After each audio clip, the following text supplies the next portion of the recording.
Hello everyone. Hello everyone.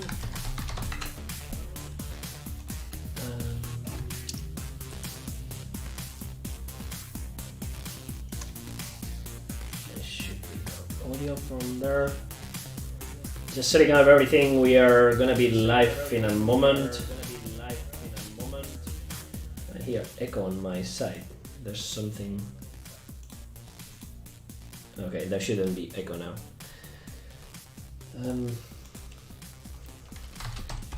Yeah. Setting up the audio. Then we are gonna have Luke over here. He's the developer of Devastator. Just a second so that we are setting up the last thing that is needed so that we can hear Luke as well.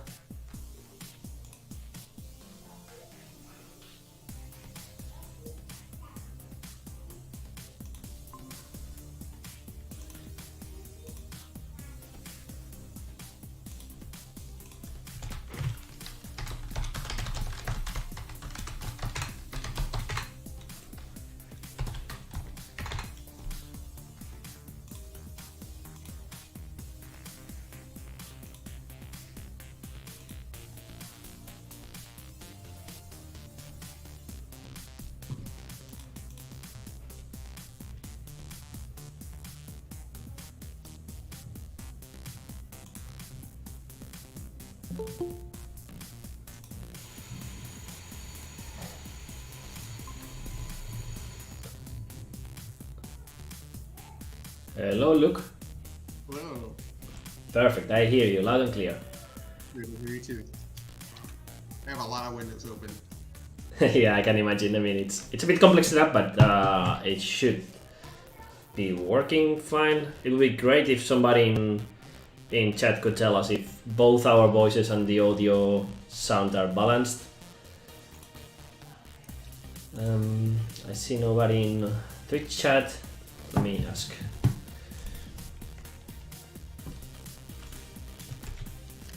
I could try from a different computer if you want.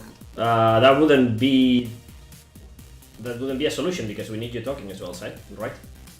Yeah, I'm just saying like I could talk and then I'm sure there'll be a short delay and then I'll hear myself talk and hear you talk. Left guy is soft. Left guy is soft. Orange guy or none, or the guy in black? I'm sure he's talking about you have good volume and I'm soft.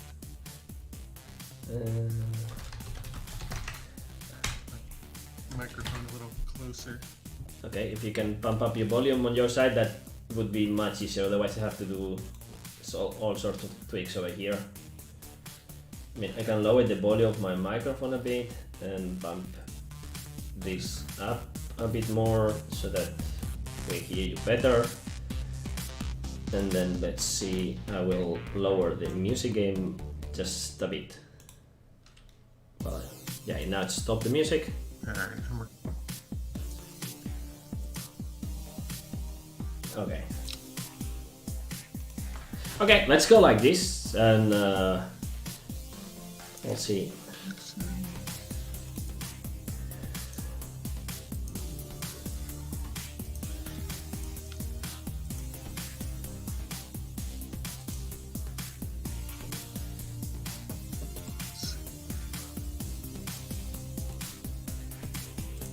Alright, so finally I just need to get the Twitch chat somewhere. I just need to get the Twitch chat somewhere. Yeah, I got the Twitch chat now. So I should be, my voice should be fine. Someone is saying they don't hear me. That's weird. Are you streaming to Twitch as well? I'm streaming to Twitch as well. I'm streaming to YouTube, and we're streaming live to Steam as well. Man, you really got the setup going on. Yeah, that's. All right. let's go. Thank you everyone for tuning in. This is Devastator. Well, this is a demo actually. I mean, well, in my case it's not, but when you can play now in the Steam Festival, it's a demo. I'm David Jimenez from Two Awesome Partners, and we are publishing the game Devastator on PC and consoles later this year. And with me I have Luke Schneider, the developer. You can introduce yourself, Luke. Hi, I'm Luke. I've been working on games since 1997. I went indie in 2010, and I worked with Two Awesome on the ports of Inferno 2, and Devastator's like my 6th or so twin-stick shooter. It's probably the last 2D twin-stick shooter I'll make. If I make more twin-stick shooters after this one, they'll probably be 2.5D, where I'll use 3D rendering, but 2D gameplay. But I'm very excited. Yeah, that's true. I'm very excited for the game to come out. I love I love high-res, high frame rate monitors and stuff, and this game runs really well on them. And it's very high intensity and very flashy graphics, obviously. And yeah, so I'm excited just to have the game out there, and hopefully people enjoy it.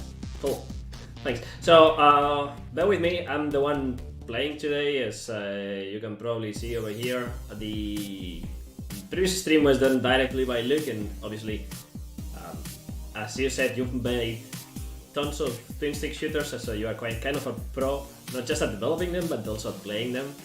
So yeah, you will see today a different kind of streaming, so more of a casual type of streamer playing the game, and I'll probably go with practice modes. But before that, maybe Luke, can you explain what are the different modes and what maybe I can play first?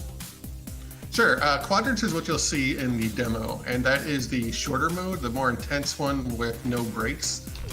In the full game, it's 3 minutes. In the demo, it's 2 minutes. So I'm just going to talk about the full game part for now. There's 6 phases, phases 1 through 5, and then the overclocked phase. In the overclocked phase, which there are also overclocked waves in the other modes, you get all 3 weapon types at the same time, and more enemies spawn, and then you get more power-ups at the same time. So it's just an intense kind of bonusy wave area, bonusy phase. So we're starting it now. You'll see when David picks up power-ups in the corners, those bright purple ones, it will morph the other quarter of the screen opposite of where he is. So the level is very fixed right now, and once he picks up one of those power-ups, the level will change in the opposite corner. And if you want to get a really high score in quadrants, you really need to keep picking up those power-ups, because they give you energy for blast, which are these big explosions, and those explosions are really key to killing lots of enemies. With those tough enemies that he's fighting right now, or that he's probably killing already, those are much easier to take care of with blasts. And so yeah, let's see if he picks up one of these power-ups, and then, oh, I guess he did pick up one. There's another one. You can see the level changes in the other quarter of the screen. And it's still pretty open right now, but there are like 55 different layouts that can show up throughout this, and they'll just mix and match randomly. So now I have the blast bar hold, and I will try to. So if I hold it, right, it charges, and then I can release. And if I understand it correctly, the more I hold, the stronger it gets, right? Yep. Yeah. You can also just tap it for a smaller explosion, but usually I charge it up and try to get as many enemies in it as possible. Yeah, I guess it's kind of a risk reward, because you are holding it, but then they are swarming towards you, so you really want to you really want to let go. But at the same time, if you let go too quick, it's not that big of an explosion, right? Yep. And you'll see that it just ended after a minute and a half. That's because you're on practice mode. Mm-hmm. If you go to standard or elite, you'll at least get the full 3-minute timer, but it's also harder to actually finish it, because in quadrants mode, there's only 1 life. So if you die, that's it. Okay, let's do one more practice, because I want to be able to explain the game as I play as well. So let's go there, and let's try to explain as well the rest of the systems in there, because it's much more complex than it looks like. At least that's the idea I see here. What are these blue little things that I can pick up as well? So the blue things are called shield pods, and if you lose your shield, which you have a shield now, you can see that bright outline around the player.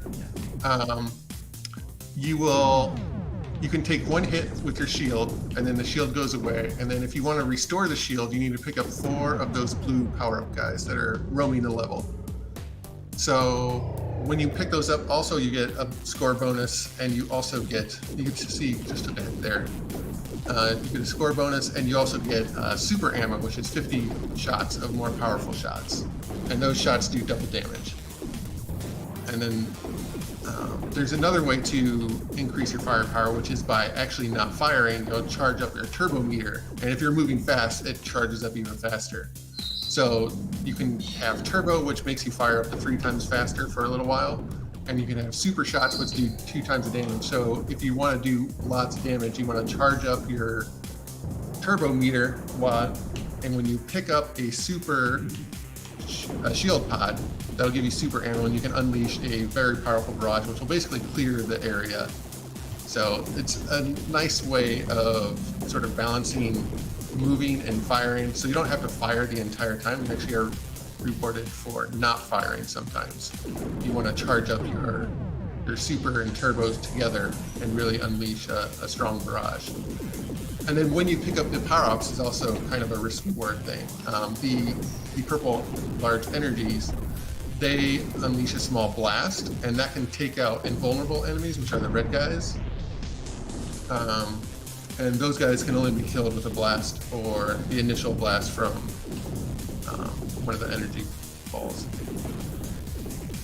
I really need to come up with a name for those purple energies, because I keep calling them the big energy or large energy, but I think I need an actual name for them, because it's just a little bit too inconvenient to talk about them and to try to explain them in game. Everything else has a name. I think so. I think it would be a good idea to have a name for those as well. As I don't know if for the shields. Well, the shields are shields, I guess. Right? Yeah, the shield pods. Like that's the name of them. That's so the name of them. Yeah. I mean, do we have that on? If we go to at the very beginning on the information tab. Yeah. Yeah. We have energy blasts. So yeah, called energy blast. They already have a name, right? Yep. Yeah. Well, it's energy and blast, but the thing you pick up is just energy, but I want to call it something a little bit more like just picking up energy, or describing it as just energy. Mm-hmm. When there's 2 different sizes, you have to call it the large one. Cool. I don't know. I think having some sort of name for it might be a good idea. Okay, so I played a couple of practice modes now. Let's do one final practice run. And maybe we can see the weapons now, because there are also several weapons in it. I've been using Vulcan the whole time just to start, but maybe you can run us through what we have if I don't die.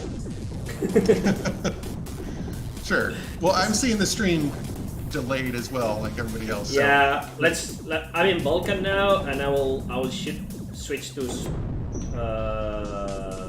button switch. It's the tab, right? Yeah, left trigger. Left button. No, the bumpers. It's the bumpers. Yeah.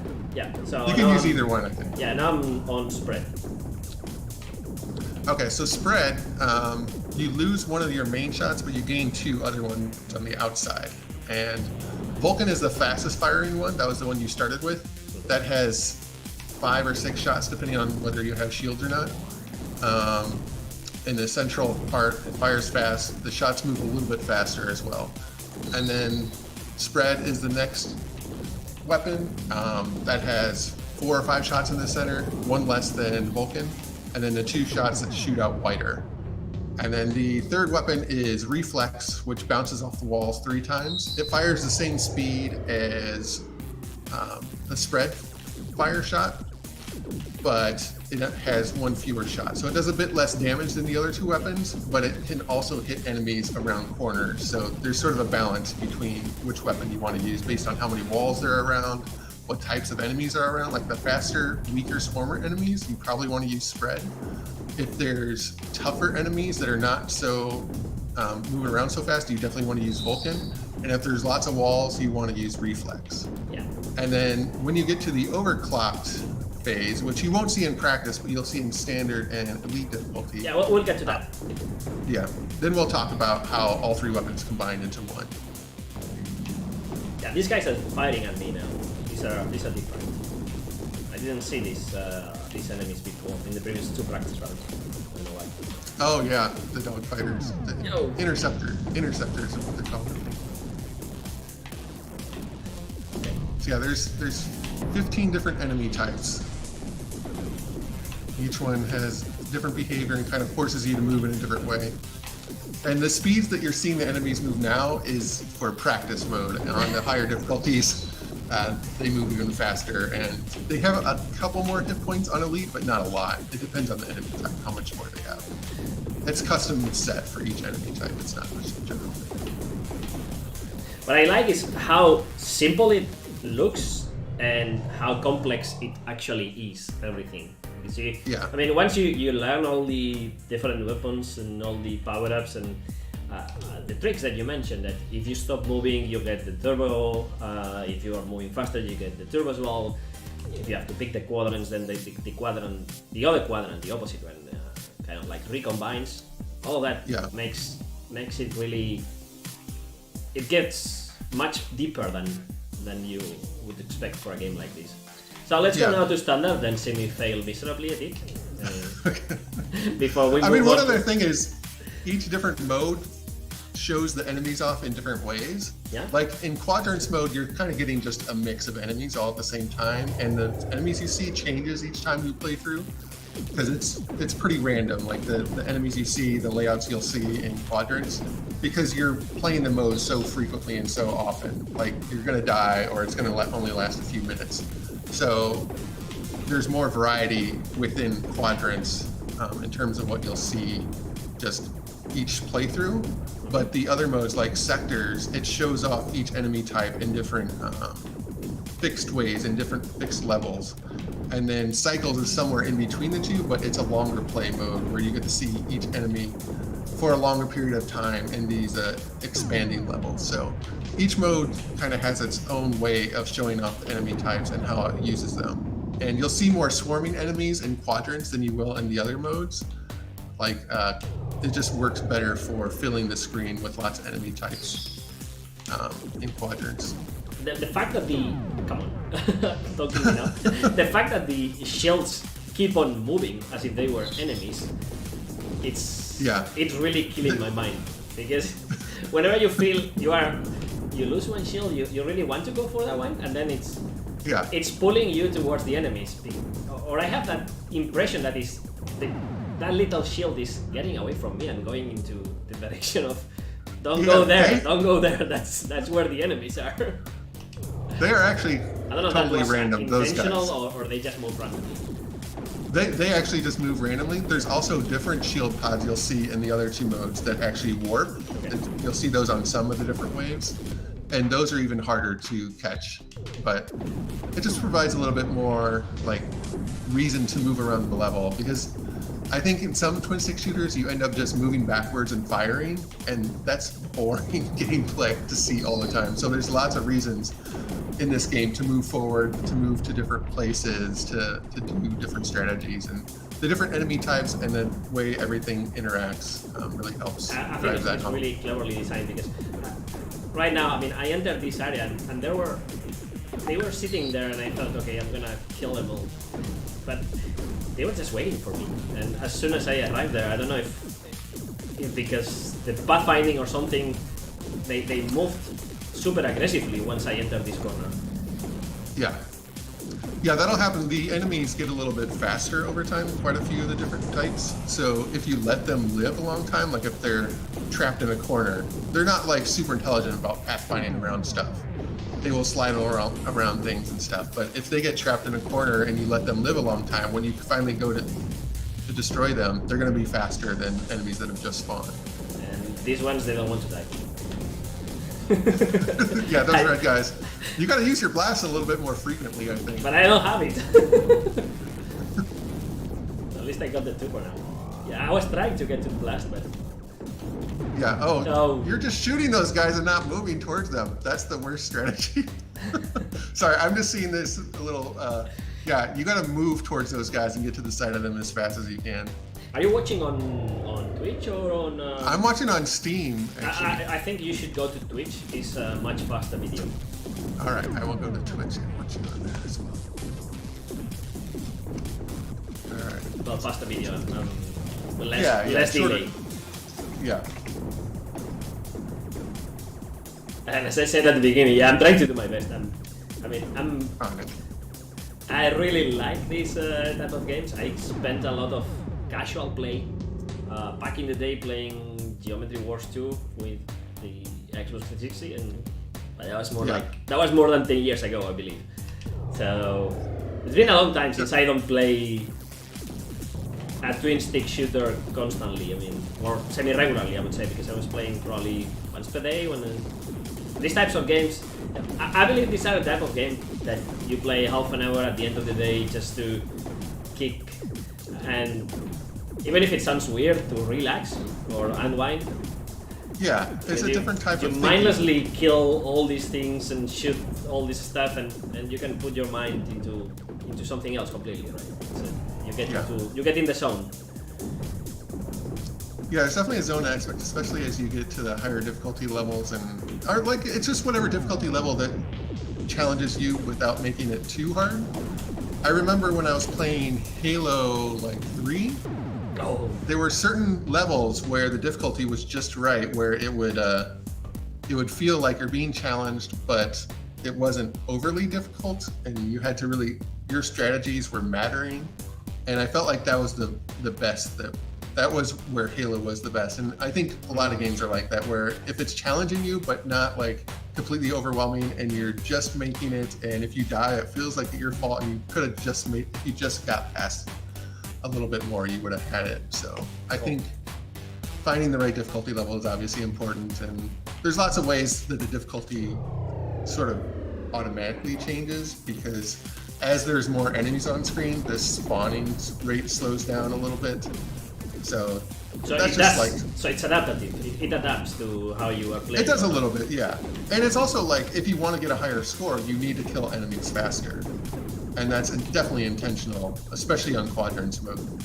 I mean, this is typically done in shoot 'em ups as well, where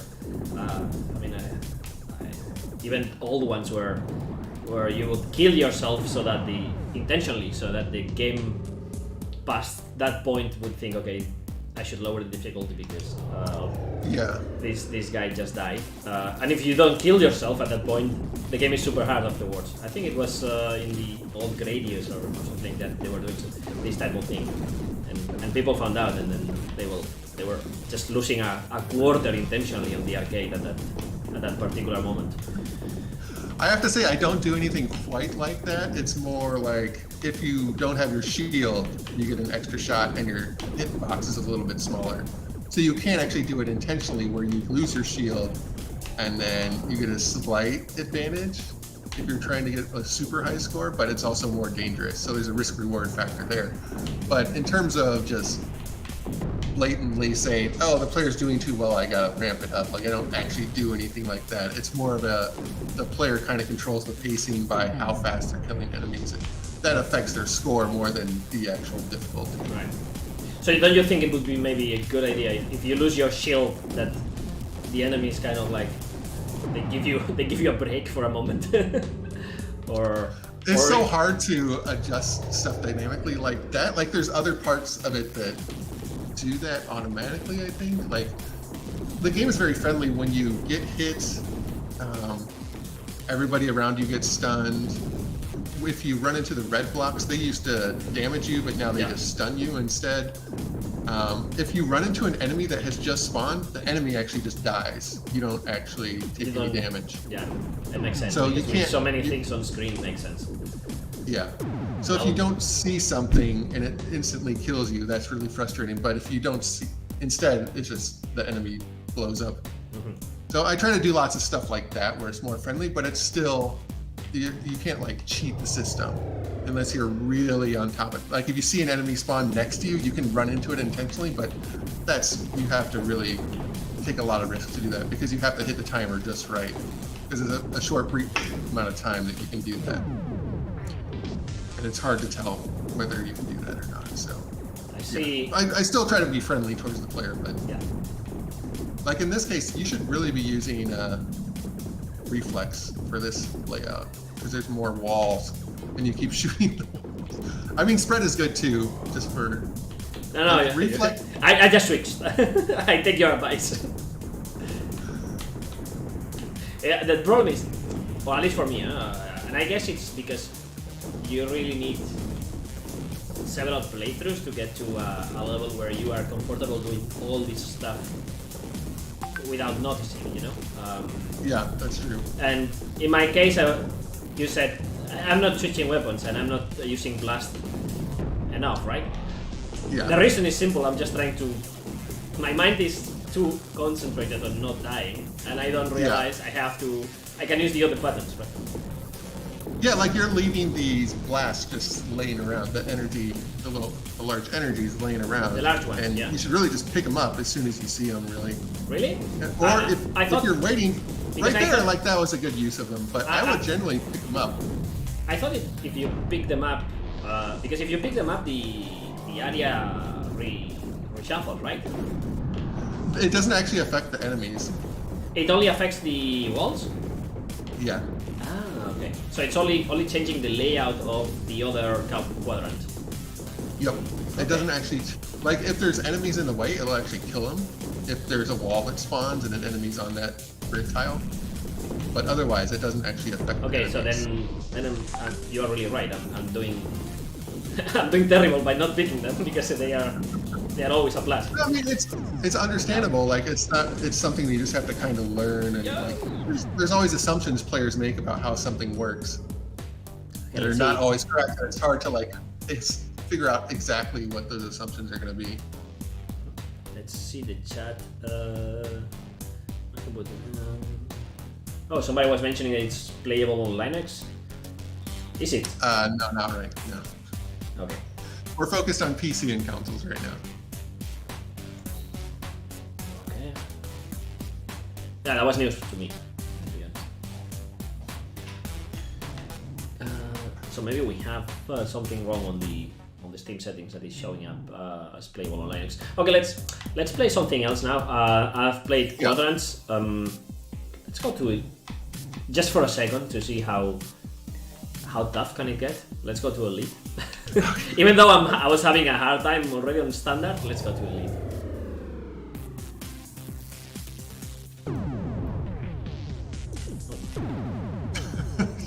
You looked away from your screen for a second and you died. Yeah, I was trying to move away my mouse cursor and I realized that it'll go away if you start using the controller. Yeah. Yeah, and if those guys spawn, the vectors, you can't stay where you are. You will die. I will. Believe me. You'll notice how much faster the enemies are moving towards you, Yeah, especially with creepers. They have really sped up. And those guys, the Lancer, I think they're called, the guys that move in only 4 directions, they're actually quite dangerous at this. Oh, that was a really good use of a blast right there. Yeah, it showed something below the screen, use of blast 25. Can you explain what was that? That was an achievement. Ah, okay. So there's 20 different achievements in the game, and I like as well these kind of portals that you can cross from time to time. yeah, you can use those to actually kill enemies as well. Yeah. If there's enemies on the receiving or where you're coming out, they'll get destroyed. So there you just make it more friendly again to the player. Yeah, right there, I would be like, I just have this instinct now. If I get surrounded like that, I just automatically push the blast button, and I hope that I have one. Yeah. I think that you did have one, but I'm not 100% sure. Whoa, that started badly for me. And here you're using reflex, but you should be using one of the other 2 weapons. I know. I was trying to switch weapons, but they killed me first. Believe me, I was pressing the button, but in the moment it took me to get there, they killed me. Yeah. But yeah, now I'm playing Elite, so I can imagine. So now I guess here I should use reflex because there are also. Yeah, it's a good This one you could use any of the weapons. There's a bunch of small little walls. Good use of the blast. What are these red things? Ah, okay. Now I know. The bullets go through, but I don't go through. Yep. The enemies can also go through. So okay. Just your body.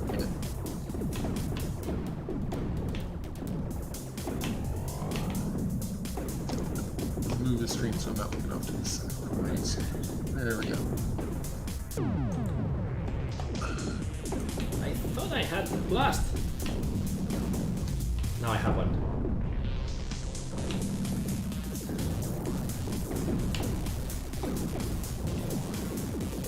How many shields do you have to pick up to? So when you pick one, you already have it back, right? No. You need 4 altogether. There's a little meter at the bottom. You've picked up 1 so far. Now you've picked up 2. There's one more guy right there, and then you gotta get more of the energy blasts, and they will. Every 3rd one on Elite, a new shield pod will spawn. So that's another reason you want to be picking up the shield blast. Is shield pod spawn when the new level comes in. All right, let's go to sectors now. So in sectors, can you explain? So sectors is all fixed levels, fixed enemies.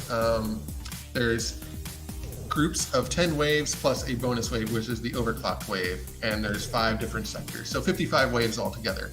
And each one, it's kind of showing off the enemies in different ways and different combinations of enemies. So right away, you're just seeing the trackers and the mini trackers, and then you're also seeing, as you kill the enemies, the specters will show up. Those are the red diamond-shaped guys. Those guys just kind of get in the way and make because sectors has all the enemies spawning at the start.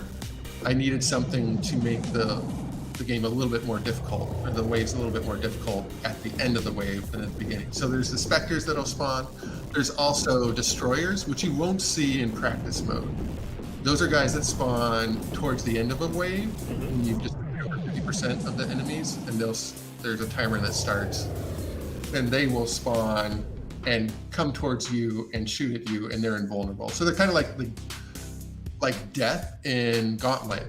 Yeah, I just realized that you don't have to kill them all to complete a sector. You only have to kill. You have to kill all the enemies. They're destroyable. Yeah, the ones that you need to use the blast to destroy them, they don't need to be destroyed. Exactly. Right. Makes sense. The same with the orange blocks. You can destroy those orange blocks, but you don't have to. They're just bonuses. So those tougher guys, the Ruiners is what they're called, I think. Yeah. They slowly move towards you, and they just kind of get in the way. And if you shoot at them, they reflect slower shots back at you. So they're just good at kind of making it more difficult to move around. So some of the enemies are just there to kind of get in the way, and they're not trying to kill you so directly, but they're just more obstacles. But when you combine all these different types together, that's when you get sort of that big challenge. And there was one of the energy or the shield pods that can actually warp around. You can see it was sitting still, and then when a little timer goes off, it warps to a new location. I see. I guess for this type of gameplay mode, it's also maybe a good idea to save your blasts. I mean, I have 3 already, so yes. In the first sectors they are not really. I mean, you can use them, but they don't make much sense if you can complete them without them, right? Yeah, and there's also a score bonus if you keep up 3 blasts in store. So every time you pick up an energy pod, you'll actually get an extra. You'll get double the points for that energy, or the shield pod, I should say, or the energy that you're picking up. So there is a reason to keep up just having 3 blasts, but it also is good to just use them when you actually need them, because there's not as many blasts available in sectors mode. Because sometimes you could take out an entire level's worth of enemies if they're swarming around you in sectors. So that's why you just don't get them quite as frequently. So here I would definitely use a blast to try to take out a whole bunch of guys and then just clear out the rest real fast. I don't know what I did there, but I used the blast and then somehow I warped to the other end of the screen. I guess I crossed there was a portal, I guess, and I didn't see it. Yeah, they're not the most visible. I've made them a lot more visible than they used to be, but it's still not impossible to miss them, that's for sure. Oh. There's just a lot going on. There's a lot going on. So. Yeah, and at the same time you're only using shades of blue and orange for most of the things on the screen, so that makes it, at some points, it makes it even harder to find the portals, because they are just these blue pulsing things, right? Oh, yeah. What's happening now? So now I'm in the middle of. Interrupt is just a slow-mo power-up, basically. Okay. It stuns the enemies around you briefly when you first pick it up, and then otherwise it's just like 10 seconds of slow motion. It just helps you. But it really helps you think about what you're doing for 10 seconds. But it's also slowing me. It's slowing. It does slow you. Yes. Yeah. But it makes it a lot easier, just because usually the game is so fast, and slowing it down by half makes a big difference. I think I would like it a bit better if it was slowing everything but me, you know, like I'm the one getting the power up. Oh, that's true. I could think about doing something like that. That way it's like I'm in bullet time, right? Like in the movies when they. But in bullet time, everybody's moving slow.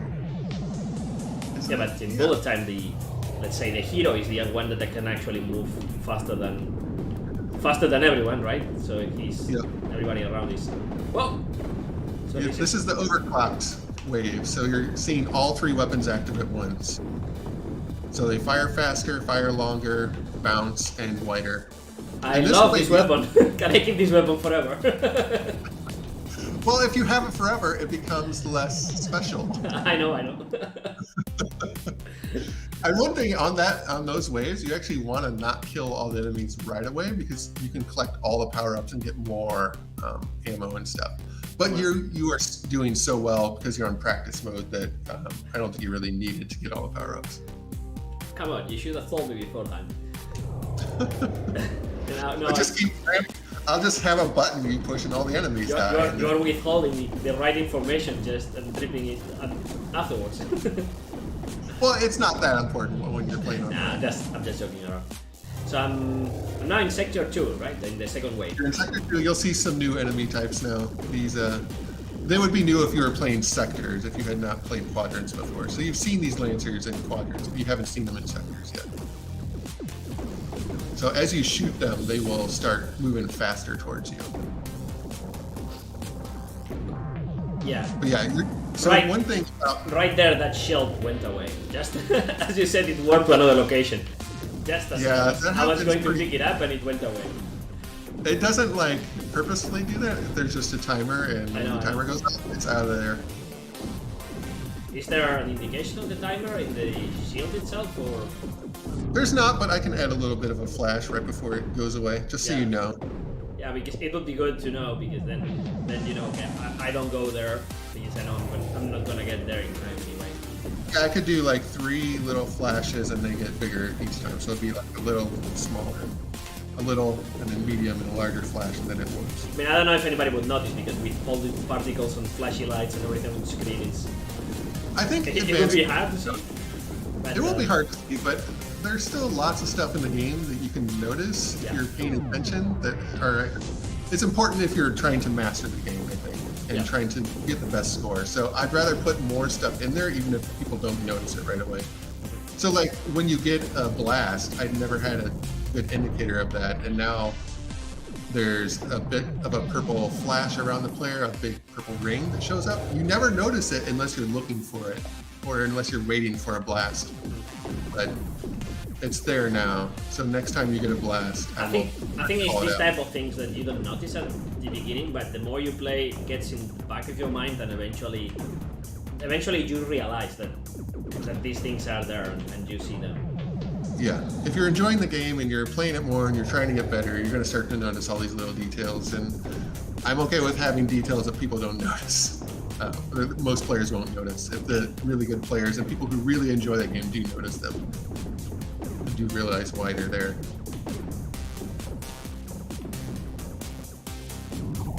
I mean, I think it's important to make games accessible to as many people as possible, but even myself, that I'm really rusty on this type of games.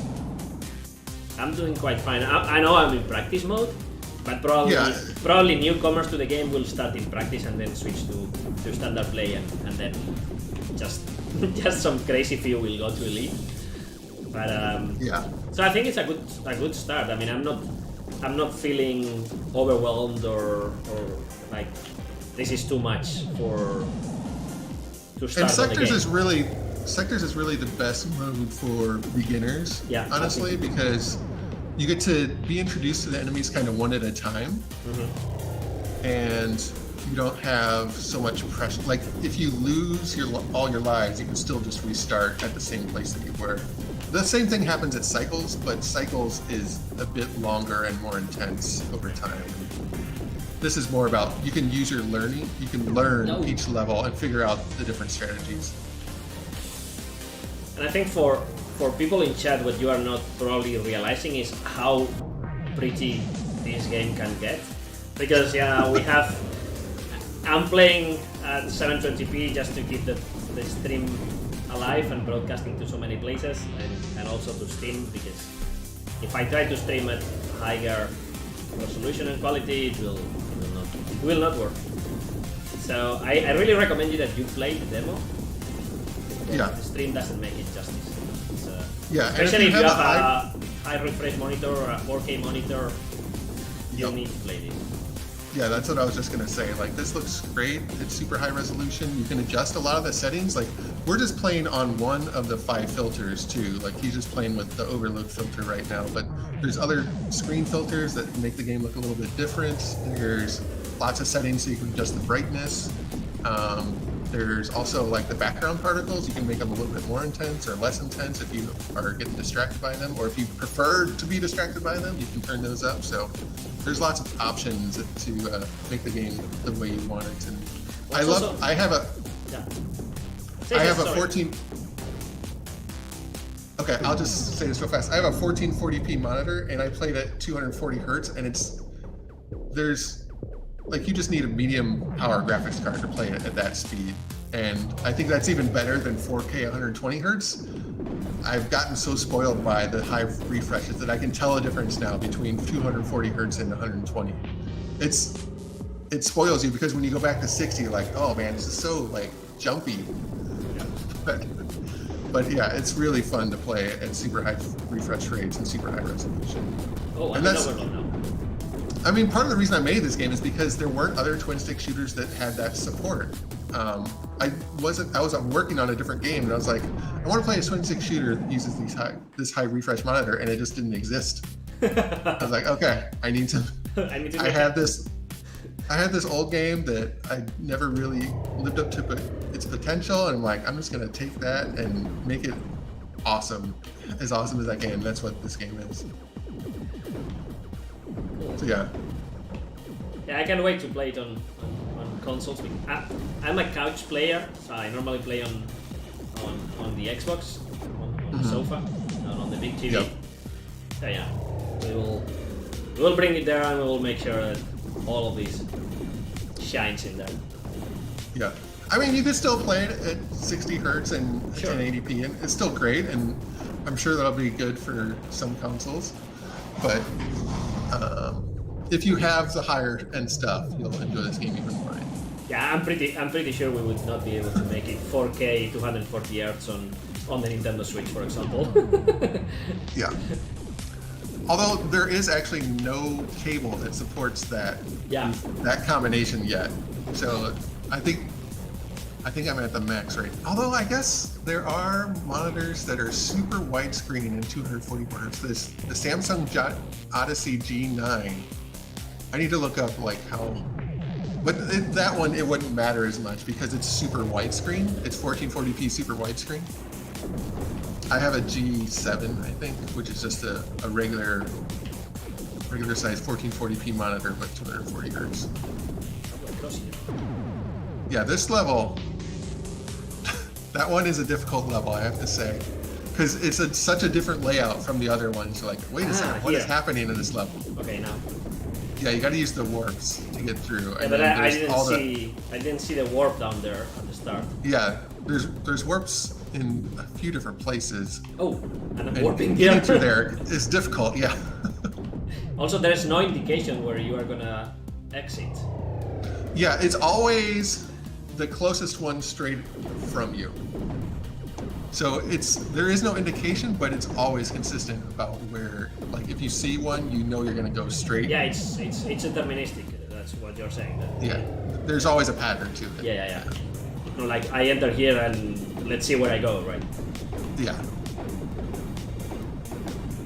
You're like, this level and the previous level on Elite are very intense because those blaster guys that charge towards you and shoot, they are super difficult when they're moving real fast. Hold on, look. That was insane. I finished the sector and the game just paused at the moment where the bullet was about to hit me. So I was just saved by probably a couple of frames. Yep. And if you die, it'll keep the bullet around and show you which bullet killed you or highlight the enemy that killed you. Ah, okay. But usually there's so much happening on the screen you might not even notice. Look, this is the slow-mo, right?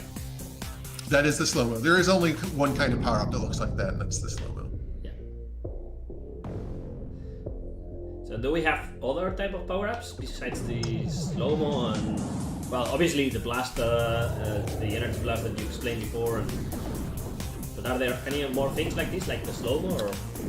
I used to have more power-ups, and they all felt very similar, and I was like, why would I have multiple types when it didn't feel right to have multiple types when I didn't actually want that many power-ups available. Like, there's only one every 5 waves in sectors. Okay.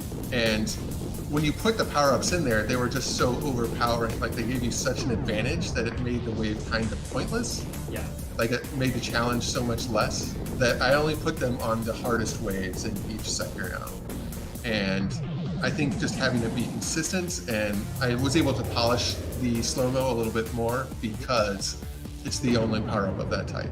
Oh, I looked away just for a second and they killed me. Yes, those guys will do that. So yeah, this is one of the harder waves, so there is actually an interrupted power-up on there. So the fiction for the game is that you're trapped in a computer program and you're trying to destroy all the viruses to save the system. So everything has kind of a computery style naming convention or fiction about it. So it's kind of like Tron Light. Yeah, I was going to say, you were watching Tron and you said, okay, hold my beer, right? Well, I've always loved Tron. No, I don't think I can do anything better than Tron, but the influence of Tron is obviously here. Like the way the defenders move, those are the tank-like things, and the way these feel like the mazes from the Tron arcade game sometimes. So yeah, this is one of the overclocked ways that you actually can die on. You have super powerful weapons, but you need to get one of the. You can use a blast, and you want to try to get one of the pods as soon as you can, because that super shot will really help you out. By that time, I guess you didn't have so much trouble with it. No, I was lucky. I had 3 blasts already saved. Yeah. That was intense. So that was nice. So that's the end of sectors mode in practice, but not in standard elite. There's 2 more sectors to go through. Yeah, that's kind of the tutorial for you. For I mean, not a tutorial, but like I believe that's what you would start on when you join this game, unless you are a pro and you really know that. You have so many hours under your belt in twin sticks and you know what you're doing. So let's go to cycles now, and then I believe we can go through we have gone through all the different modes. Not all the different things in the game, of course, because I am only playing in practice. But yeah. So what cycles? Luke, can you tell us? So cycles is more of the endurance mode of the game. It's got some random factors in terms of the layouts that you'll see for each of the waves, but there's still a pattern for every 11 waves. And then there's also some of the enemies you'll see are somewhat randomized for each of these waves. So the cycle repeats 5 times, but each time you're going through the cycle, there's an extra thing added for extra difficulty. You'll see different enemies. You'll see a slightly different layout of a level, and then how the levels expand over time. Like that's something that's unique to Cycles, is the levels just expand based on the number of enemies that have spawned. It's kind of like how Quadrants, the levels change, but in this way, in this mode, the levels are changing based on what's after you've killed so many enemies, basically. And it's semi-random each time, like how the levels are expanding. So there's a bunch of semi-random factors to it, but it's also a longer play mode. So there's a ramp to each level. The levels always start a little bit smaller, the spawning's a little bit slower, and then over time the level expands and the spawning gets faster, and then after you're done with the wave, it resets for the next wave and you get new enemy types. It's got this nice up ramping, constant ramping, and then resetting feel to it. So it feels different than Sectors, it feels different than Quadrants, but it's kind of a mix of the two while still being a longer play mode. So if you want to play a twin stick shooter for an hour, you'll try to play through Cycles. Like you want an intense shooter for a long time, or you might play Quadrants just to warm up and then go to Cycles and play for a long time if you're trying to get a high score. Like I think it's the hardest one to get a really high score because it's the hardest one to actually finish by far. I would say Sectors, I could definitely beat it on standard without breaking a sweat usually, but Cycles is when you get towards the later Cycles, it can really get overwhelming because everything's spawning faster. There's more destroyers, there's more ruiners showing up, and there's also more you won't see any specters until the third cycle. But once those start showing up, everything just gets much more crowded, and you have to think more about where you're going and what strategies you're using in each cycle. Yeah. So when you get like to the 8th cycle, there's certain enemy types where you actually don't want to fire sometimes, and so each wave of the cycle, you actually need to change your strategy of how you're fighting the enemies, and we'll see how it goes. So at the in a way, I would say that you have Quadrants that is time-based, so you have to survive for these 3 minutes, right? Yep. And then you have Sectors that is more traditional level-based gameplay where everything is predetermined and there's less random stuff. Yeah. And then you have Cycles that is like a mix of both, where you have different waves that have some semi-random stuff, and there's no timer. Yep. Like there's still a small time bonus in Cycles, but it's not as important as it is in Sectors, and it's definitely not, the time factor is definitely not nearly as important as it is in Quadrants. So yeah, it's more about survival in this mode, long-term survival, I would say. And I do have a question now. Do you have something special towards the number 55? No, I just realized that in the other modes it's 55, and then this one is 5 cycles of 11 waves, so that's 55 again, and it's like, wow, there's something weird going on here with the 55 number. I think it's nice to have some consistency throughout the game in terms of what things appear more frequently. Yeah. So like the number 3 and the number 5 appear more frequently. Like the number of shield pods being 4 actually bothers me a little bit. I'm like, should I make it down to 3 or should I put it up to 5? But I think it's okay being different just because it's for a different thing. So I like there being some sort of consistency, like in the fiction, in terms of what numbers are appearing, and it's also the map editor. It can edit 11 by 5 maps, and I just was like, all right, that's a good number. So each mode has its own map. Like Quadrants, there's actually 55 different versions of the map that you'll see, and then it changes each quadrant to be one of those 55. You'll probably notice the pattern over a long period of time, but when you're playing, it's hard to tell that there's actually only 55 different quadrants that you'll ever see.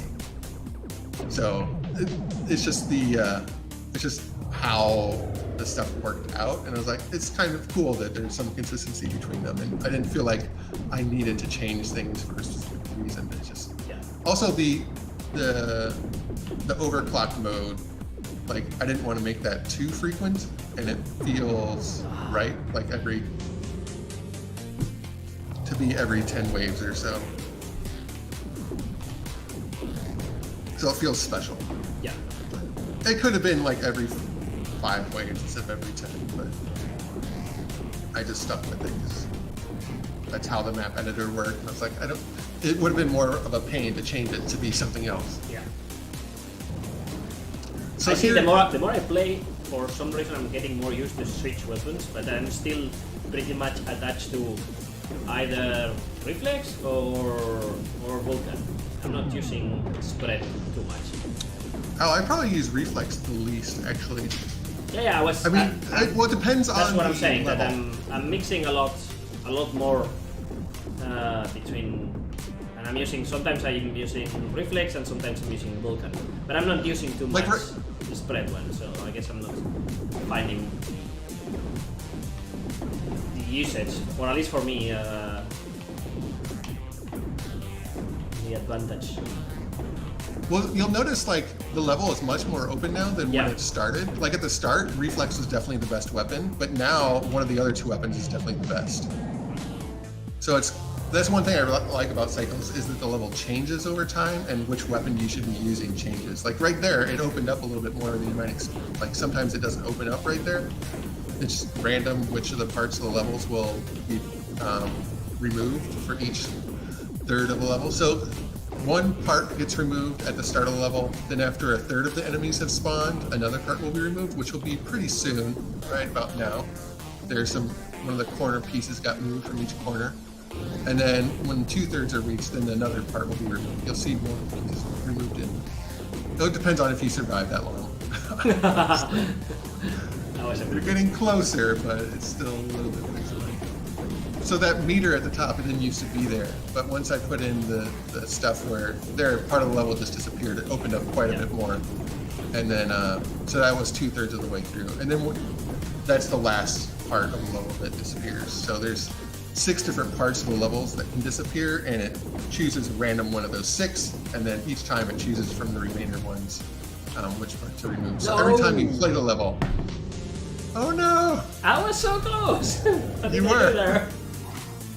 That's always so like, oh my goodness, what did I do when there's like so few enemies left? Yeah, I think there were like 2 enemies left or something like that, and come on, like, don't die there.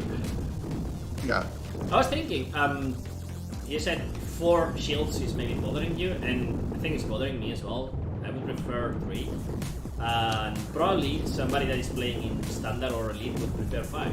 So maybe that's an idea that work, that you have like 3 in practice, and you only need to pick up 3 in practice, and then you need to pick up actually 5 in elite. Yeah, I could definitely think about that. I don't know if it makes sense. I mean, one you're thing, the designer, but the feeling I have is that it's taking me a long time. I have to work a lot to get that shield back. Yeah, I would definitely be okay changing it to 3 in practice, because that's something I had thought about changing it to 2, but making it 3, I was like, 2 is just too easy. Yeah, 2 probably. But 3 would make, yeah. But 3 would. 4 sometimes I feel like, yeah, I'm not getting them ever back. Yeah, I feel like it's right in elite for sure, because that's what I always play on elite when I'm practicing for. Because that way you can get in 2 levels on cycles.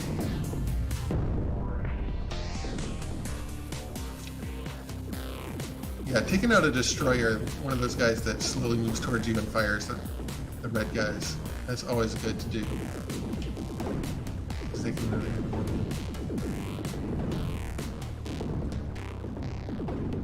All right, I'll write that down. Oh. Okay, so keep on coming. 3 shots.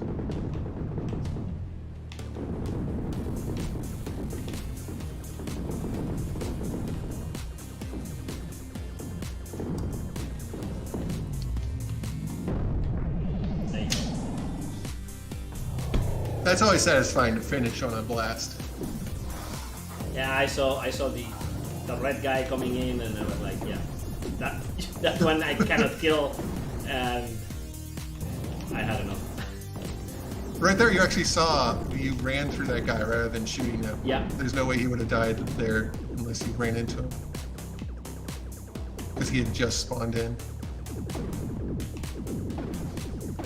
I like as well how the turbo works, that sometimes you stop firing for a moment and then it rewards you with an extra bunch of firepower.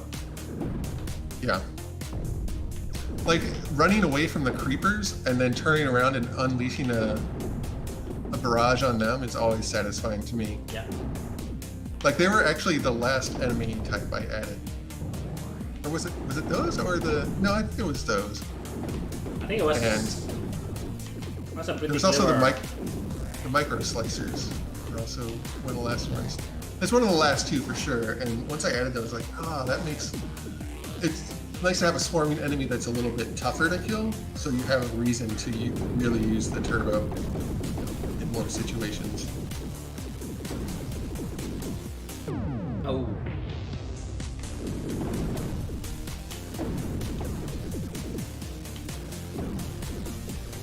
I think it's an interesting mechanic, and I was not using it much up until now.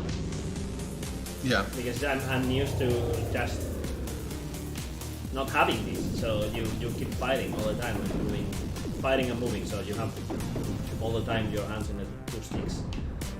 Yeah, and that's definitely a valid way to play the game. You can do Yeah. that like 99% of the time, but you can also spend a lot of time not firing and lining up your shots and then firing as well. So I like the fact that both strategies actually can work depending on what you prefer. But I think you can only do that after a while. The avoiding enemies and then fighting. Yeah. Fighting. Or you gotta over- use your... There's so many times I'm like, I would just have been pushing the blast button. I know. I'm always. Like, I'm surrounded by lots of tough enemies, I gotta use the blast. I always have this feeling that whenever I use a bomb or smart bomb or things like that in a game like this, it's like I'm cheating, and there are not many available anyway. So I like to save them, and I'm saving them, and then I'm dead, and I've sent them for nothing, you know. Yeah. But that's just me. I want you to feel like you can use, like Sectors is the mode where it's most cheating, but the other two modes, like I don't feel like it's cheating at all. It's more like you gotta strategically use them. And sometimes strategically using the screens, even though you're not in danger, you can just do a lot of damage at one time. That it would take you 10 seconds to kill all the enemies on the screen, or 1 second to just blast them. Also, it's interesting because the more you play, the more you realize things like these boxes made of 4 little boxes that they hold a blast inside, an energy blast inside. Yeah. I didn't realize that at the start, and now I'm going for them because I see them and I know there's going to be a purple blast inside. And they are using some. Yeah, and there's always a little bit of small energy in there too. So if you blast them just indiscriminately when you're far away, you're actually going to lose out on a little bit of energy. Okay. So it makes. Those are the. No, but I have to blast them. Otherwise, I can get the energy inside. What do you mean? Yeah. So you have to shoot them, Yeah, but yeah. you don't want to shoot them before you're there because otherwise. Oh you yeah, lose out because on you that energy. lose the beats. Yeah, just the little ones. Yeah.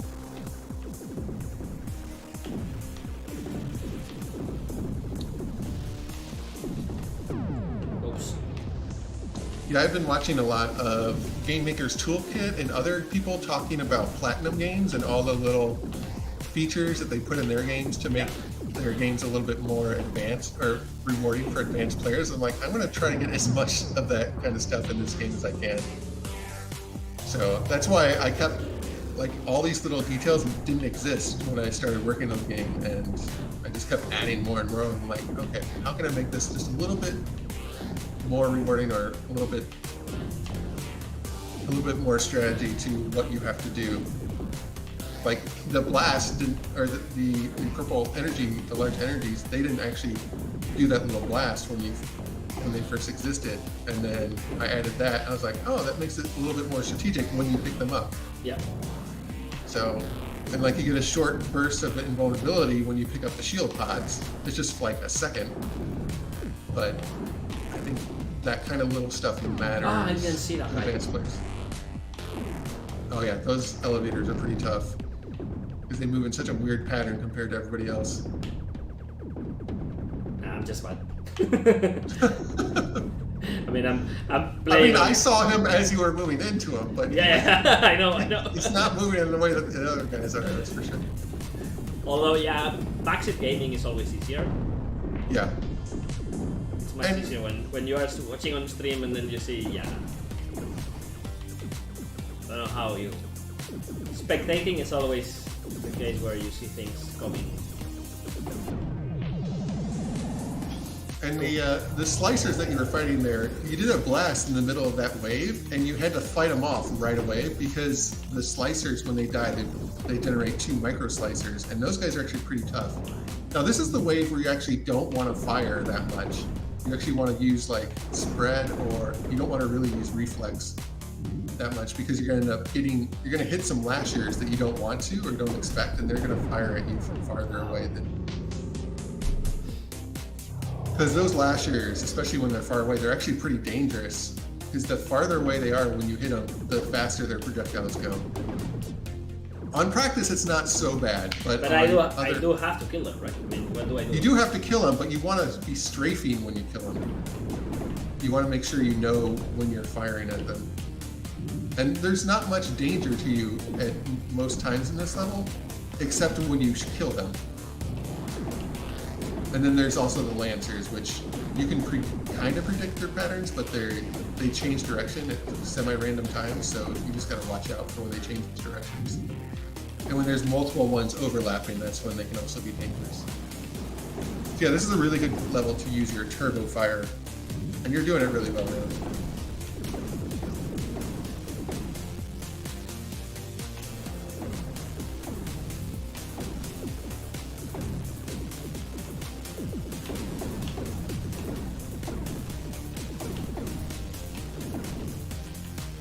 Yeah, in practice it may not seem quite as dangerous on this level as the other ones, but on standard and elite it really starts to Believe me, I'm feeling the heat. Because it may changes how you play. It may look so super much. easy to you, but I'm sweating over here. I'm just saying, like, the other levels, like, everything's moving so fast, you're constantly firing, and in that level, you actually want to stop firing and just, like, think about what you're firing at more. But it's still difficult. Like, and then you come up to these guys, and you're like, I need to get behind them. That's, like, your whole thing. Or you need to use reflex.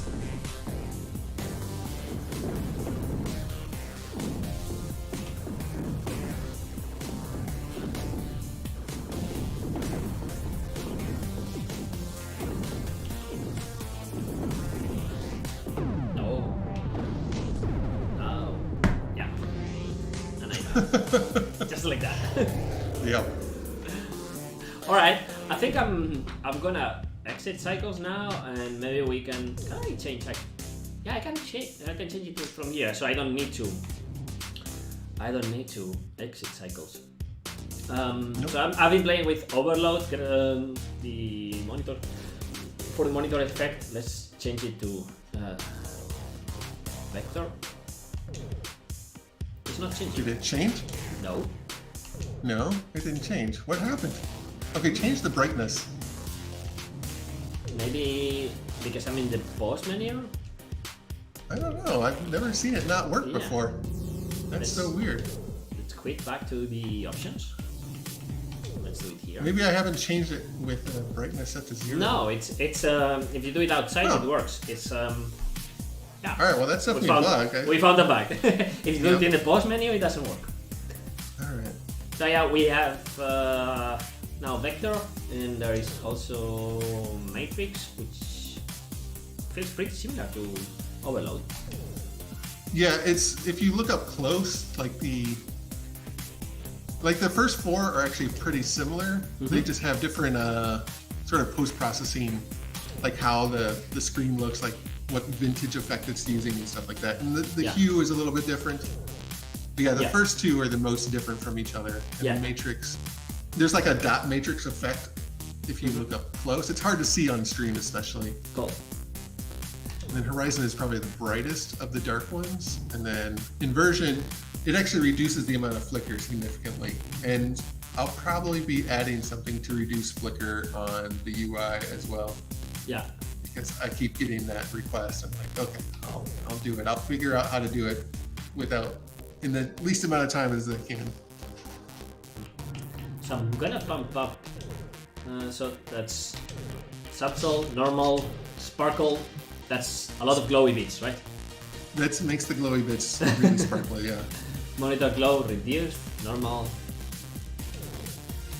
Yeah, you can make it really bright. What's the difference between the glow and the brightness? You can see, if you look at the left side of the screen, the amount of bloom that happens is getting brighter. So you can put it like this, and then you don't need lights in your room. Yeah. If you're photosensitive, you should not be playing this game with those settings, that's for sure. No, that's with those settings, no, for sure. So I'm gonna play with the this one inversion that makes the game totally different. Yeah. And see how I feel about that. Okay. So with cycles again.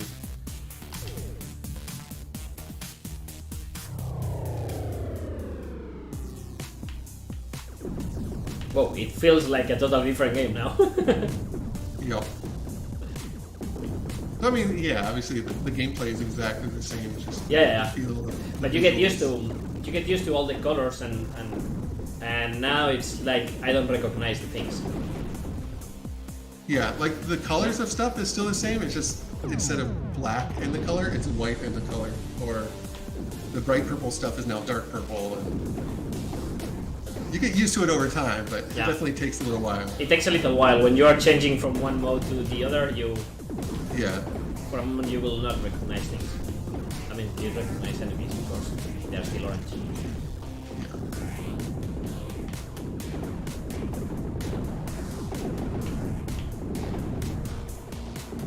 And it's what you said, the game runs surprisingly well for how many particles and effects and things on the screen are moving on at the same time. Especially considering that my desktop is not a new one. It's running on NVIDIA 970, so that's quite old. Yeah, I could run the 1440p 240 with a 1080, and it never dropped below 240 on that machine, but it could get down to around 300 when I run it not V-synced. So you definitely need, you still need a decent graphics card to run at super high frame rates. Yeah. But it's not that demanding. Cool. Yeah, I'm not surprised that it should run faster than 970 just fine. Yeah, if you're just trying to do 60 frames a second, just about any graphics card will do, regardless of your resolution. Yeah, I have a weird monitor that's 75 Hz, so it's running. Oh, well, that's not bad then. That makes a difference. I think that would make a difference to me. Like, I think 90 is where I really notice the difference, increased frame rates over 60. But even 75, like, it would be a bit smoother if you get used to it at 75 and then you switch back to 60 and like, oh, something seems a little bit off.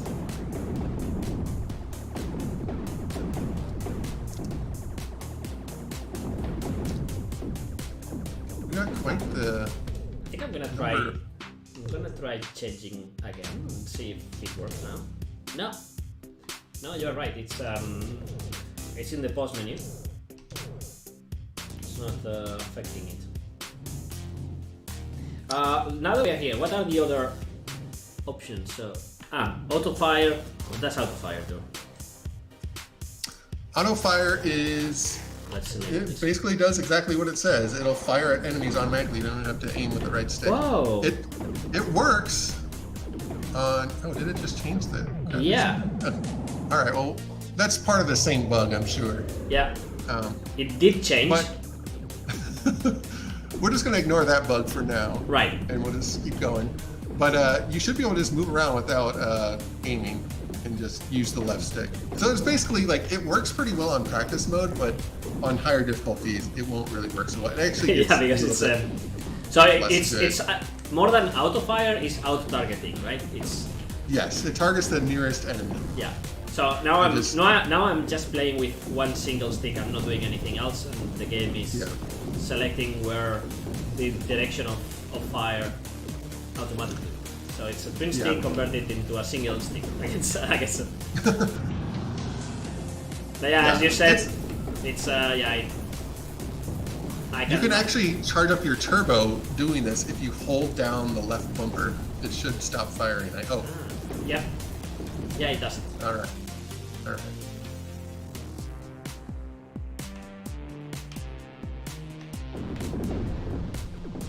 That was nice. That did look pretty cool. So yeah, it's just an algorithm to aim at the nearest enemy. It's if you don't want to play, or if you just want a kid to play the game, or if you're just not very good at the aiming part, you can just let the computer take it over. Right. And it's good for practice mode. I think on standard you can kind of get by, but on elite it won't. Yeah, I don't think it won't get you very far. I mean, we could try and see how far you get in elite, but it doesn't do it quite as well on elite. Let's see. Why don't you try quadrants mode? Let's see how long you last. That's a better. Let's go quadrants on elite. Yeah. And you're not allowed to aim. No, I promise. I have my hand. My right hand is over here. I'm not aiming. Everything is being done by the auto targeting. I would probably use spread. Yeah, better. Let's change the spread. Yeah. Can I blast? No, I cannot blast. Yeah, I don't have a blast. You have one left. I have one. Yeah. Will it let you blast? I hope so. Otherwise, that's fine. Yeah, it does. That allows me. Oh, and you took a hit, so you lost more of your blast. But you didn't lose your shield.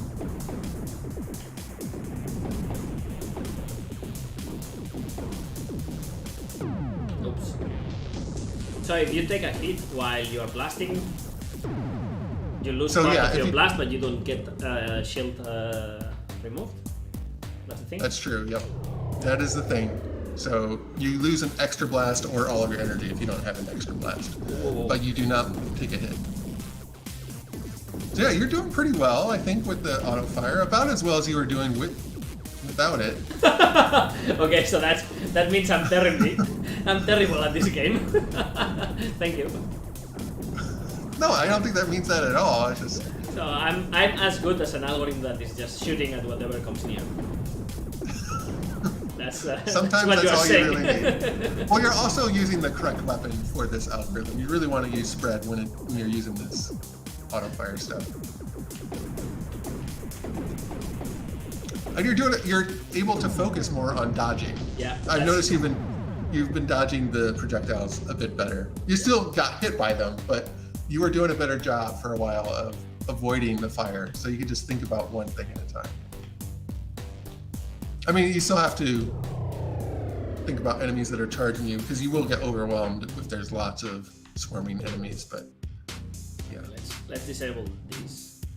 And then we have weapon switch on hold. So that's just if you disable that, or if you enable that. Yeah. What will it do? You switch weapons instantly when you tap the left bumper, and you can't hold down the button to stop firing.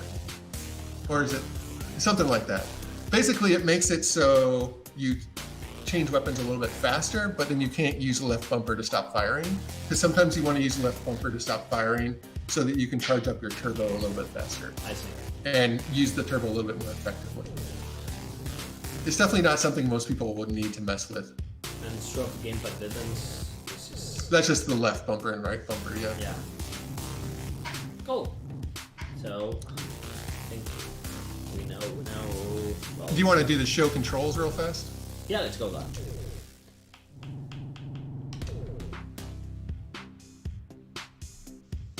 So we So have. yeah, Yeah. there's not that many buttons. You can use the mouse and keyboard.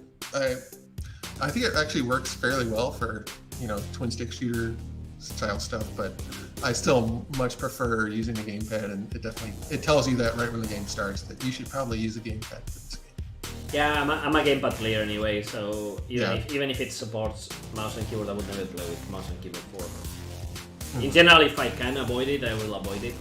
I always have the feeling, that I'm working all day with mouse and keyboard, and if I want to play, I don't want to use the tools that I'm using to work. I feel like I keep working if I'm doing that. Yeah. But I can understand for first-person shooters or some other type of games, some people may prefer mouse and keyboard. I think for twin stick shooters it really makes sense to use a twin stick gamepad, right? I mean, these games make so much sense because of Well, I'm playing in a the gamepad. Or, You are playing Elite, yes. Yeah.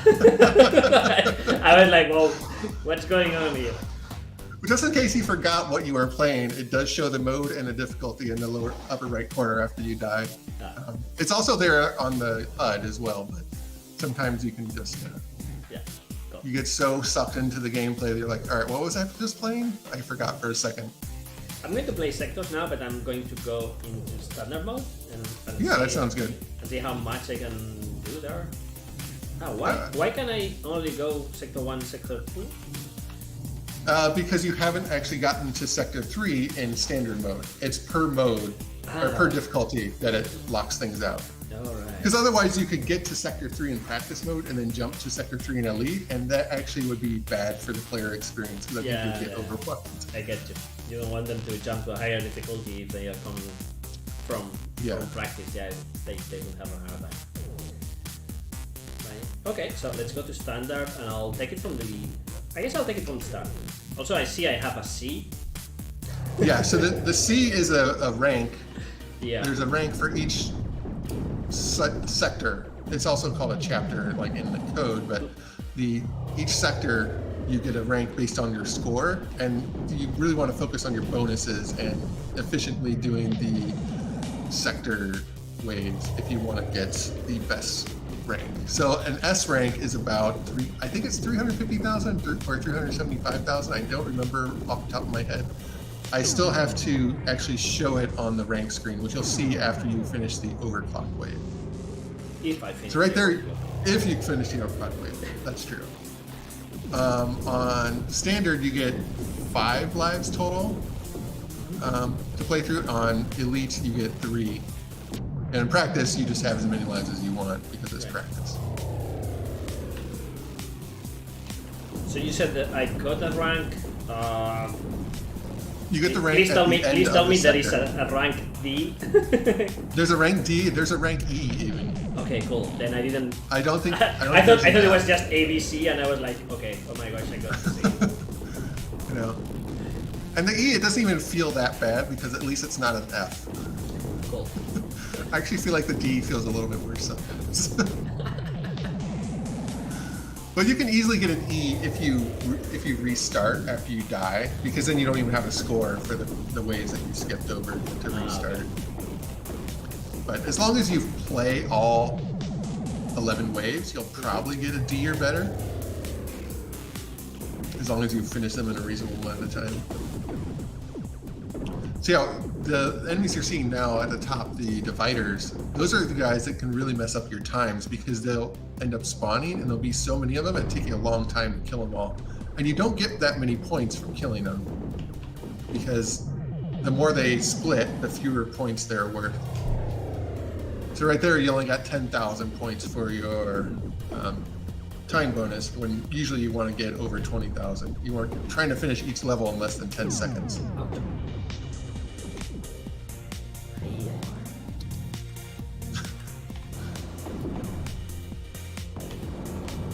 Yeah, this level with these black boxes and the walls around them, I was having a hard time navigating through it. Even navigating through it, it's hard. Yeah, okay.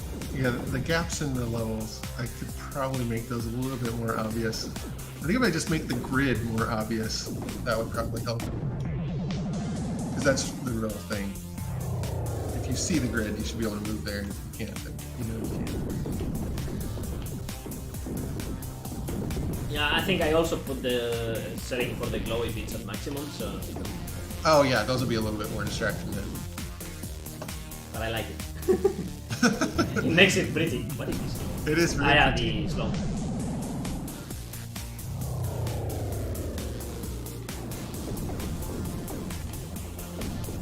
Funny thing is that with these glowy bits, it's probably making it look worse on the stream. Oh, it actually looks pretty good to me because Really? it kind of blends together. As long as you're not watching in high res. I think if you're watching in high res, it probably looks worse. But if you're watching low res, it blends nice enough that it looks good. And Okay. when I first put these bits in, I would play the game and try to just make the bits look cool, and I wouldn't even be paying attention to what I was doing. I would just be moving the bits around and like trying to interact with them. Because everything that you do interacts with the bits. Like when an enemy is destroyed, when you shoot a wall, there's little bits. When you move through them, if you're moving without firing, they get sucked in. If you're moving and firing, they get pushed away. And then when you do a blast, they get pushed away. So there's all sorts of things you can do to like swirl them around. And I'm like, oh, I'm just playing with the ambient bits. But eventually they just blended into the background for me. Hey, you got a B rank. That's good.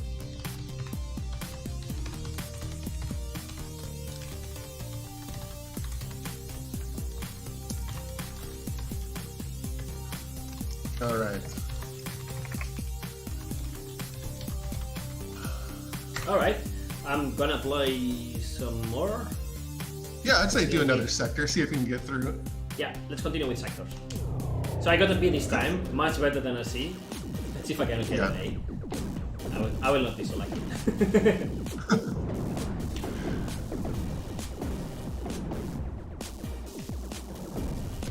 It's on. actually, I if you can. I got a gnat here in the middle of. Yeah, thank you. Go away. Yeah. Sorry about that. Was the. I got a notification in the middle of the screen. I don't know if you were seeing that as well on No, the I didn't screen. see anything. No, because I'm using game capture, so it should be only the game, but it Yeah. was in the middle of my screen. So. Yep. Ow! No. So one thing is, dying doesn't actually affect your rank. It just gives you extra score total, but that score does not affect the rank. It doesn't make it better or worse. So what? The only thing. Okay. The only things that affect your rank are the score that you get for the time that you finish the wave. Oh, you actually killed that guy with your shield. Yeah. Do I get it back now? No. No. Ah. Not So until you it's- get more. Okay. So it's not like I got to the next level and then my shields are back. It's No. I carry over whatever I had. Yeah, you can see one new shield pod per wave on sectors, so you need to survive 4 waves to get your shield back. Basically, assuming you're picking up the shield pods in each one. In this one, it's actually a little bit more difficult to get it, unless you use a blast. Yeah, so you have to actually pick up the shield pods to get your shield back. Otherwise, like if I just gave you the shield back every wave, like there would be no reason to have the shield pods in sectors, especially or in cycles. That's true. Yo.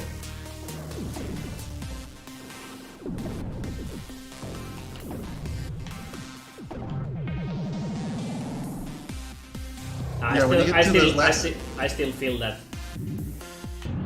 having to pick up 4, it's quite overkill, especially for casual players like me. Okay. Well, I think 3 on practice and Yep. standard makes sense. Yeah. I'm not sure about standard, but on elite, I definitely want to keep it 4. But I on think standard, on elite you could even go for 5 because people that play on elite they know what they are doing. that's true. Oh, that was a good kill of the destroyer with that bomb or that little blast.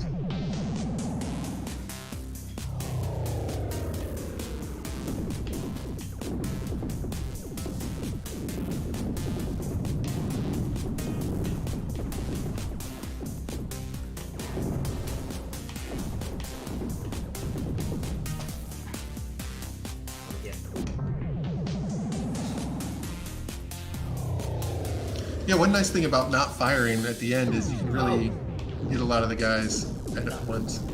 That was a bad way to start. Terrible way to start, come on. Let's not do that again. Come on, you're in wave 8, you can make it. I was doing just so fine. Come on. Let's blast these guys. Yeah. Yeah, again, those slicers, when you blast them, you gotta be ready for the micro guys coming right after. Oh man, we got trapped. There's one guy left. Where is Can he? you get over to him? He's on the other side. He's gonna split when you destroy him, so be careful. I like it. I like it so much when there's nothing on screen and you start running around without fighting. That the glowy bits kind of like focus and leave a nice trail behind you. Yeah. It's really nice. Because when you are in the middle of the action fighting and everybody's moving around, all the enemies, they are much more. They spread out a lot more. Yeah, they are spread out. They are not like I'm doing now. You know? Yep. Oh, that was nice. Will they keep spawning, these guys? Oh yeah. They'll spawn up to 120 enemies at once. So if I don't shoot for a while and then I shoot and then I could I farm them for points? Or? No, they're worth 0 eventually. Okay. Each time one spawns, it like reduces the amount of points. Or it might actually be as soon as a new one spawns, it's worth 0. I can't remember exactly what it is, but you can't farm them basically, especially in this mode. In the other modes, you can kind of farm them for energy, but you can't farm them here for points. All right. But even the energy will be worth 0 points in cycles. Like if you try to farm them in cycles.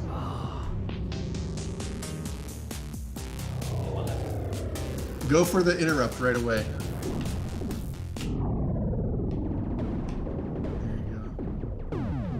Yeah. Oh no. Even slow-mo. Oh. So that's my last life, right? Yep. Yeah, I have this feeling that the slow-mo is not giving me an advantage. Because, yeah, I have more reaction time, but at the same time I don't have it because I'm also moving slow. I could make you move a bit faster, but I probably won't do full speed. Yeah. Oh no. I'm done. They killed me. Can I restart? Why don't you there? try? I can restart. You from can there, restart. right? Yes, you can. Okay. You just won't get a good rank, but that's okay. Oh no. I know. You can always save it for the end, yeah. You have a blast too, just to let you know. You just want to do anything you can to get past this wave. No!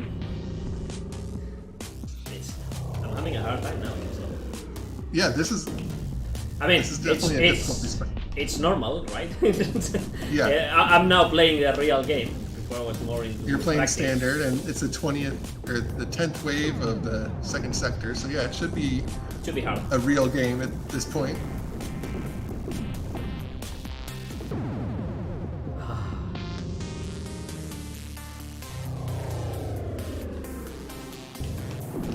So yeah, the one thing you do get when you die is you get boosted back up to 1 blast. It used to not give you that, but it just felt too frustrating to get stuck on a wave like this and to not have a blast to use if you really needed it. Yeah, there's that design. There's that design rule that says that if the player dies, the punishment shouldn't be worse than just restarting. Yeah. So if you're starting and you are off than you were before you arrived to that level, yeah, most players will win. Yep. Wow, it's really getting insane now. Yeah, well this is the overclocked wave, Yeah. so it's gonna go, you get a lot more power-ups and stuff. So there's always 4... Oh, I didn't get an F. because there is no F. Come on. That wasn't the answer I was expecting to get right. Okay. Well, what can you expect? You had a 0 for Yeah. 8 of the waves, That's true. That's for true. 9 of the waves. Oh, and now these guys will actually be a little bit challenging. You're doing a good job strafing and just avoiding their shots. But you can see, like, when you're further away, you have to actually dodge them. So you want to get close when you're fighting the lashers and take them out that way.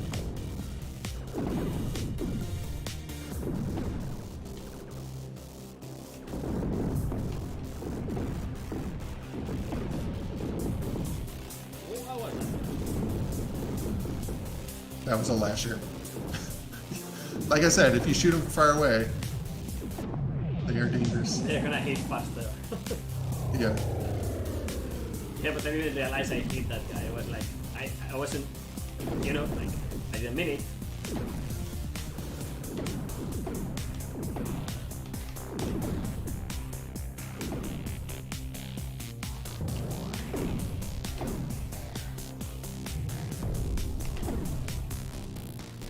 So that's probably how you need to deal with these guys, right? You get close to them, Yep. you fire just enough Yeah, to you kill don't- them, and you get away. Yep. That was a very good strategy on that level. So you don't want to always just be blasting everything. Alright, this wave is going to be pretty tough. Yeah, it This is was. definitely a spike.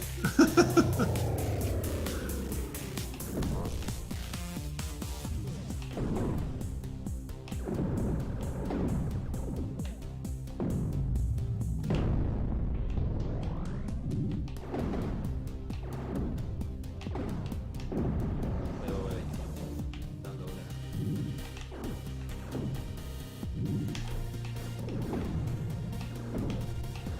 there. No! No! I was there! I was so close! Yeah, I've been playing for now, like almost 2 hours straight, so. Yeah. You got to be exhausted, man. Like, this is not a game. Yeah, this is not, that's what I was going to say, that this is not a game that you play for 2 hours straight. That's, Yeah. that's the typical. Like, if you really want something for 2 hours straight, you can play it for that. You can play cycles especially for a long time, but I'm having a hard time Yeah. crossing this one. Yeah. You really have to, in this one, as the red walls bounce you around, you really have to, come on, let me grab that. No! you seem so reluctant to use a blast. I'm like, oh my goodness, just blast right there. I only have one. I know, but you're gonna die anyway. Might as well use it. That's true. But it's like, I want to save it. Like, not yet, not yet, not yet. I can make it. Well, I have the advantage of knowing that this is a wave that you actually want to use a blast on if you have to. Like, I've played enough of the game to be There like, you go. alright. Yeah, for you it's so obvious. I mean, you've designed the thing. Well, I've also just played it so much. Like, this Yeah. wave is hard, but you know if you survive the initial onslaught, you're gonna be okay. Probably. I did. Like, there's no guarantees. You just made it. That was close. Yeah. But yeah, some of these waves are like, especially with these blasters coming in, you just gotta survive that initial onslaught and then you'll be okay. I think as they swarm towards you, you can probably use the walls to your advantage, because Yeah. they are just at least that's what They're- I think they are doing, right? They are just pointing at you and then they dash in a forward move towards you. And Yep. if there's something in the middle, they will just crash and bounce against that. Exactly. So you can kind of position yourself in a way that you know they are gonna bounce and then pick them off afterwards. Yeah. Yeah. Yeah, and like knowledge of the enemies and the different waves, that can definitely help you get a high score in sectors because everything's fixed. And that's intentional that you actually get to just learn the levels and learn the enemy and learn when to use a blast on this mode. But that's one reason I like having the 3 different modes is each one Yeah. has different strategies and different ways of getting better at it.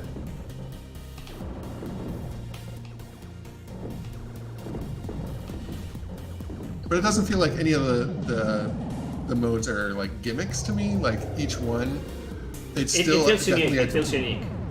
It's a twin stick shooter, but it has its own twist for each level, each mode. Yeah.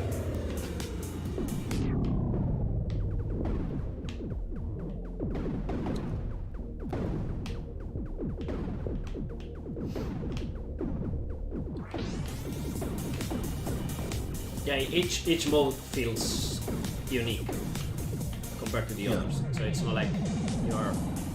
But it still feels like the same. It's the same game, but a different twist, and you have to carry your skills across. But your strategy has to change a little bit, and your knowledge will change a bit. I think the one I like the most is probably sectors, because I have this feeling of completion. You know that I'm progressing. I'm finishing one level, and then I go to the next, and then I go to the next. It's more level based. Even though quadrants is also interesting because it's the way that the game is reshuffling the level when you pick up a quadrant. It's interesting. Yeah, if you just want to play for like 5 minutes, quadrants is perfect for that. Yeah. If you just have a few minutes to play and you just want to like see some flashy graphics and blow stuff up. Yeah. And sectors, yeah, like you can just go for completion, and you can get through the waves if you just keep restarting. You'll get through it eventually. But if you want to master it, like you gotta really learn it. But if you want to play a longer game and you don't want to know exactly what to expect and you want to adapt a little bit more, you can definitely play cycles as well. Yeah. So yeah, this is one of all the overclocked waves except for the first one really are definitely dangerous in some ways. Because they're always bonus waves, and you can really get a lot of stuff in them, but they're also kind of dangerous because this one, like, it's very cramped, so you have to be careful going around corners and stuff. I mean, I'm even using reflex, and it's I feel like I'm not getting the shots in there. Yeah. You really have to get into the corridors, or they will not. Yeah, because they only bounce 3 times. Yeah. And you only have 30 seconds. That's why the wave ended. And it's so tight. Look, I get a D now. Much better. Well, that's better than E. So I think I'm gonna stop right here. We've been playing for almost 2 hours. Yeah. So that was devastating for you. For everybody in the audience, many thanks for watching the stream. We will continue now with a stream that Luke was doing beforehand. If you want to watch more gameplays, stay tuned. Make sure you wishlist the game, and yeah, you have an opportunity now during the Steam Festival to play the demo, play it, and see if you like it, and yeah, see how it goes. It only has much less, of course, than what you've seen in this build that has access to all different types of modes, but it will give you I think a good taste of what's the game about. And you can see how it runs on your system. Yeah. Because the performance is basically identical between the two. I can't imagine there would be any difference. Well, thanks for playing, David.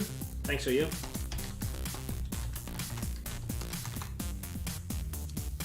All right. Let me see. Let me get something started real fast.